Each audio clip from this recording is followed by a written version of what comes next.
আজকে মোবাইলটা নেওয়া হয়নি না ওর জন্য, কালকে এখন কখন ফোন আসে ফোনটা একটু খেয়াল রাখতে এ হবে, কি ঠিক গো আছে? আজকে ঠাম্মা রান্না করছে?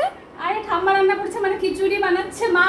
আমারই কথা ছিল বানানোর, অ্যাকচুয়ালি গিয়েছিলাম একটু এমবাজারে, তো এমবাজারে সকালে গিয়েছিলাম, তো একটা ড্রেস একটু ছোট হয়ে গেছে, তার জন্য এক্সচেঞ্জ করানোর জন্য গিয়েছি, আর এত লেট হয়ে গেছে তার জন্য দেখি এসে মা বসিয়ে দিয়েছে খিচুড়ি। তো চলে এসো দেখবে, তো ভালো হয়েছে, খিচুড়িটা টেস্ট হবে আরো বেশি, যেমন ভেবেছিলাম খাবো তার থেকে টেস্ট।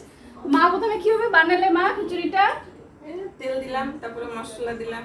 মা একটু অন্য রেসিপিতে বানাচ্ছে, প্রথমে তেল দিয়েছে, তারপরে পাঁচ ফোড়ন, শুকনো লঙ্কা, তেজপাতা এগুলো ফোড়ন দিয়ে দিয়েছে জল। আর এখানে ডাল, আর ডালটাকে মানে ভেজে রেখেছো মা? হ্যাঁ, এখানে ডালটাকে ভেজে রেখেছিল, আর তারপরে চাল আর ডালটাকে ধুয়ে রেখে দিয়েছে, এখন জলটা ফুটলে দিয়ে দিবে।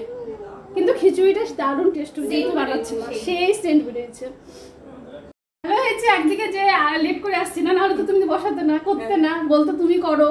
ভালো হয়েছে এই বাহানে। ওই পূজার সময় করেছিল, আমাদের বিপত্তিনী পূজা গিয়েছিল তখন করেছিল, তো তখন তো প্রসাদ খেয়ে সবার খুব টেস্ট হয়ে গেছে, কিন্তু আমি বেশি পাইনি। রাত্রেবেলা তো আমাদের ফ্রাইড রাইস হয়েছিল না, ফ্রাইড রাইস খেয়েছি আর ছিলও না সবাইকে তো দিয়ে। ভাবলাম মেয়ে বউ ঘুরতে গেছে, আমি বসাই দিই, হয়ে যাবে Thank you. খিচুড়িটা।